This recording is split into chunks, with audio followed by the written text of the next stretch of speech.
ఒక మనిషిని నవ్వించిన సంఘటన కన్నా అతన్ని భయపెట్టిన సంఘటన అతనికి ఎక్కువ కాలం గుర్తుంది. అందుకే అర్జున్కి పక్క వారిని భయపెట్టాలని కోరిక ఎక్కువగా ఉండేది. దానికోసం అర్జున్ ఎంచుకున్న దారి హారర్ స్టోరీస్ రాయడం. తను రాసిన హారర్ స్టోరీస్ ని తన సోషల్ మీడియా అకౌంట్స్ లో పోస్ట్ చేసేవాడు. ఆ హారర్ స్టోరీస్ చదివిన జనాలు అర్జున్ కి ఫ్యాన్స్ అయిపోయారు. ఇదంతా తను చదువుకుంటుండగానే చేసేవాడు. చదువు అయిపోగానే ఇంట్లో వాళ్ళు హైదరాబాద్ కి వెళ్లి జాబ్ కోసం ట్రై చేయమని చెప్పారు. హైదరాబాద్ వెళ్లిన అర్జున్ కి అక్కడున్న పీజీల ప్రైస్ చూసి ఫీజులు ఎగిరిపోయాయి. తక్కువ బడ్జెట్ లో పీజీల కోసం హైదరాబాద్ అవుటర్స్ లోకి వెతుకుతూ వెళ్ళాడు. పీజీ అంటే హాస్టల్స్ లాంటివి. అలా పీజీల కోసం వెతుకుతుండగా సడన్ గా పెద్ద పెద్ద గాలులు వర్షం వచ్చాయి. అప్పుడే పక్కనే ఉన్న ఒక పీజీ గేట్ బోర్డు కనిపిస్తుంది. ఆ బోర్డులో ఒక చోట 3000కే పీజీ అని కనిపించడంతో వెంటనే లోపలికి వెళ్తాడు. అర్జున్ అలా లోపలికి అడుగు పెట్టగానే వర్షం కూడా ఆగిపోయింది. పీజీ లోపలికి వెళ్లిన అర్జున్ కి ఆ పీజీ ఓనర్ కనిపిస్తుంది. ఆమెతో బయట ఉన్న బోర్డు ని చూసి వచ్చాను, రూమ్ ఏదైనా ఖాళీగా ఉంటే ఇస్తారా అని అడగడంతో నీకోసమే ఎదురు చూస్తున్నా బాబు అని అంటుంది. ఆమె మాట్లాడి తీరు ఇంతేనేమో, ఒక్కొక్కరు గొంతు ఒక్కో విధంగా ఉంటుంది అని అనుకుని నాకు రూమ్ చూపించండి అని ఆ ఓనర్ తో అంటాడు. అలా ఆ ఓనర్ ఒక రూమ్ చూపిస్తుంది. ఆ రూమ్ లో ఆల్రెడీ ఒకరు ఉన్నారు అనిపించేలా కొంత లగేజ్ ఉంది. ఇది 2 షేరింగ్ రూమ్ బాబు, అతను నైట్ టైం మాత్రమే ఉంటాడు అని చెప్పి వెళ్ళిపోతుంది. అర్జున్ లగేజ్ పక్కన పెట్టి ఫ్రెష్ అప్ అయ్యి తినేసి రూమ్ కు వచ్చేస్తాడు. ఇప్పటికే నైట్ అయిపోయింది. అర్జున్ ఈ హైదరాబాద్ హడావిడిలో హారర్ స్టోరీస్ రాసి సోషల్ మీడియాలో అప్లోడ్ చేసి చాలా రోజులు అవుతుంది. తన స్టోరీ కోసం చాలా మంది కామెంట్లు కూడా చేస్తున్నారు. హారర్ స్టోరీస్ రాయడం కోసం కూర్చున్న అర్జున్ కి ఒక ఐడియా కూడా సరిగ్గా రావడం లేదు.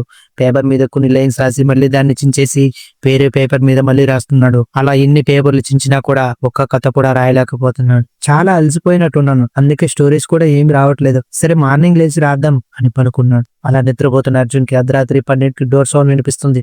సడన్ గా ఉలికి పడ్డ అర్జున్ ఈ టైంలో ఎవరు తలుపు కొడుతున్నారు, బహుశా ఈ రూమ్ లో ఉంటున్న వ్యక్తి ఏమో అని డోర్ తీశాడు.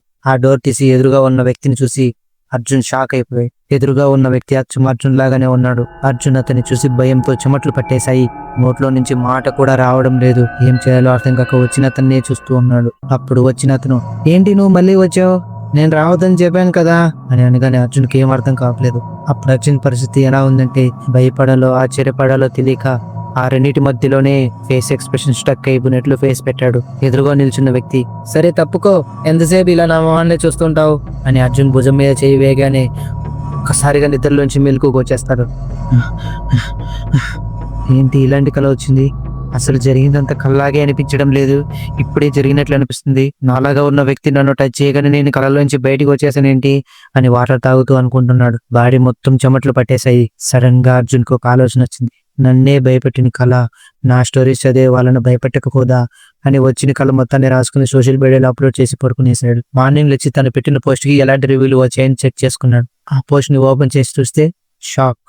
నైట్ పోస్ట్ చేసి పడుకున్న స్టోరీ వేరే, ఇప్పుడు తాను చూస్తున్న స్టోరీ వేరే. అదేంటి, నేను నిన్న ఈ స్టోరీ కాదు కదా పెట్టింది, స్టోరీ ఎలా చేంజ్ అయింది అని ఫేస్ మీద ఉన్న చెమటని తుడుచుకుంటూ అనుకుంటున్నారు. అయినా అంతగా ఈ స్టోరీలో ఏముందబ్బా, మిలియన్స్ లో వ్యూస్ వచ్చాయి, కామెంట్స్ లో మొత్తం పార్ట్ 2 కోసం వెయిటింగ్ అంటున్నారు. ఆ స్టోరీకి దాదాపు 2 million views and 20K comments దాకా వచ్చాయి. ఇంతవరకు అర్జున్ పోస్ట్ చేసిన ఏ స్టోరీకి కూడా అన్ని వ్యూస్ కామెంట్స్ రాలేదు. అంతగా ఈ స్టోరీలో ఏం పెట్టాను అని స్టోరీని ఓపెన్ చేసి చదవడం స్టార్ట్ చేశాడు. ఆ స్టోరీ చదివిన తర్వాత మైండ్ బ్లాక్. తాను రాసిన స్టోరీలో జస్ట్ నైట్ జరిగింది మాత్రమే పోస్ట్ చేశాడు. కానీ ఇప్పుడు పోస్ట్ అయిన స్టోరీ మాత్రం తాను ఈ పీజీకి ఎలా వచ్చాడు, ఎందుకు వచ్చాడు, ఇలా అన్ని డీటెయిల్ గా రాసి పెట్టి ఉంది. అండ్ నెక్స్ట్ పార్ట్ కోసం లాస్ట్ లో ఒక చిన్న లైన్ కూడా ఉంది. తనలాంటి వాళ్ళు పీజీలో మొత్తం ఎంతమంది ఉన్నారో తెలిస్తే మీరు షాక్ అవుతారు అని ఈ లైన్ చివరిలో ఉండడం చూసి అర్జున్ కి మైండ్ పని చేయడం లేదు. వెంటనే పక్క రూమ్ కి వెళ్ళి చూద్దాం అని చెప్పి పక్క రూమ్ డోర్ తెరవడానికి ప్రయత్నించాడు. కానీ ఆ డోర్ తెరవడం లేదు, స్టక్ అయిపోయింది. పక్కనే ఒక కిటికీ ఉండడంతో చిన్నగా ఓపెన్ చేసి చూశాడు. ఆ రూమ్ లో కుర్చీలో తనలాంటి వ్యక్తి తన బట్టలు వేసుకుని ల్యాప్టాప్ ముందు కూర్చొని ఏదో చదువుతూ కనిపించాడు. చెప్పాలంటే తనని తాను అద్దంలో చూసుకుంటే ఎలా ఉంటుందో ఆ కిటికీలో నుంచి చూస్తున్నంతసేపు అర్జున్ కి అదే విధంగా ఫీల్ అయ్యాడు. తనకి ఏం అర్థం కావట్లేదు. నేను చూస్తుంది నిజమేనా లేక ఏమైనా కళ కంటున్నానా అని హ్యాండ్ కు గిచ్చుకున్నాడు.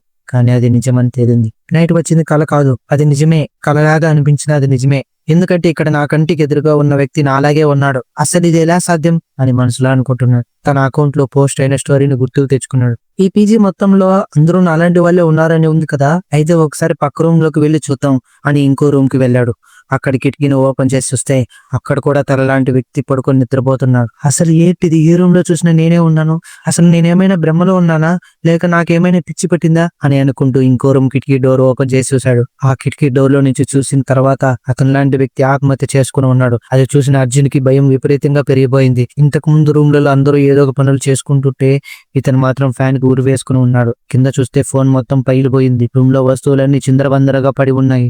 అర్జున్ కి తన మరణాన్ని తానే తననే చూస్తున్నట్టు ఫీలింగ్ వస్తుంది. భయం, బాధ, కోపం, ఏడుపు, నిస్సాయిత అన్ని ఒకేసారి తనని కలిసివేశాయి. గట్టిగా అరుద్దామన్నా తన వాయిస్ తనకే వినిపించడం లేదు.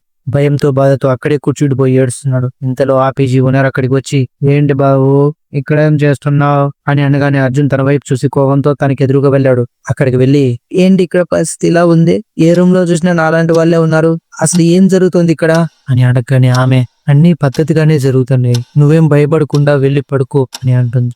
అర్జున్ కోపంతో, నీకేమైనా పిచ్చి పట్టిందా, నువ్వు చూడలేదేమో అన్ని రూమ్ లో, ఒకసారి నా త్వర నేను చూపిస్తే అన్ని రూమ్లు ఎలా ఉన్నాయో అని ఆమె చేయి పట్టుకోగానే నిద్రలోంచి లేచేస్తాడు. అలా లేచిన వెంటనే చుట్టూ చూసి, ఏంటి ఇది కూడా కలేనా, ఆమె చేయి పట్టుకోగానే నిద్రలో నుంచి వచ్చేసా, అసలు ఏది కలో ఏది నిజమో అర్థం కావడం లేదు అని అనుకుంటూ వాటర్ తాగుతున్నాడు. పక్కనే ఉన్న మొబైల్ ఓపెన్ చేసి చూశాడు. కానీ ఆ మొబైల్ చూడగానే తాను తాగుతున్న నీళ్లు ఒక్కసారి గుమ్మేశాడు. ఆ మొబైల్ లో ఒక పోస్ట్ పెట్టి ఉంది. ఆ పోస్ట్ లో తాను ఏం రాయకుండానే పార్ట్ 2 అని రాసి ఇప్పటి వరకు కళలో తాను అనుభవించిన మొత్తం స్టోరీని అక్కడ ఉంది. ఇంతవరకు జరిగిందంతా కళని తోసుకుంటూ వచ్చేసా, కానీ నాకు ఇప్పుడిప్పుడే అర్థమవుతుంది ఇది కళ కాదు, నాకు జరిగిందంతా నిజమే. కానీ నాకు కనిపించిన వ్యక్తులు నన్ను టచ్ చేసినా లేదా నేను వాళ్ళని టచ్ చేసినా అది నిద్రలో నుంచి బయటకు వచ్చినట్లు లేపేస్తుంది. అంటే నేనెవరిని ముట్టుకోకూడదు, నన్నెవరిని ముట్టుకోనివ్వకూడదు, ఇక్కడ నుంచి ఎలాగైనా బయటపడాలి, ఇక్కడే ఉంటే నా ప్రాణాలకి గ్యారంటీ లేదు.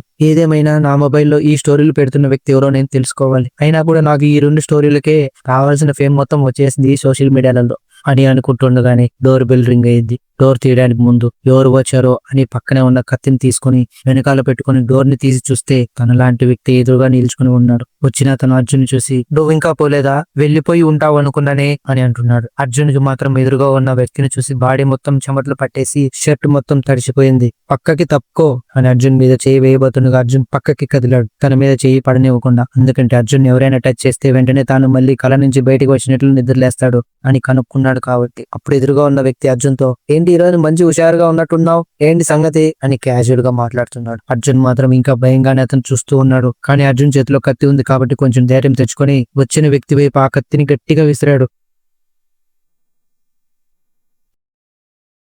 ఫ్రెండ్స్, స్టోరీ మొత్తం ఒకే వీడియోలో పెట్టలేక కదా, అలా చేస్తే వీడియో లెంత్ చాలా పెరిగిపోతుంది. సో నెక్స్ట్ స్టోరీని సెకండ్ పార్ట్ లో చెప్తా.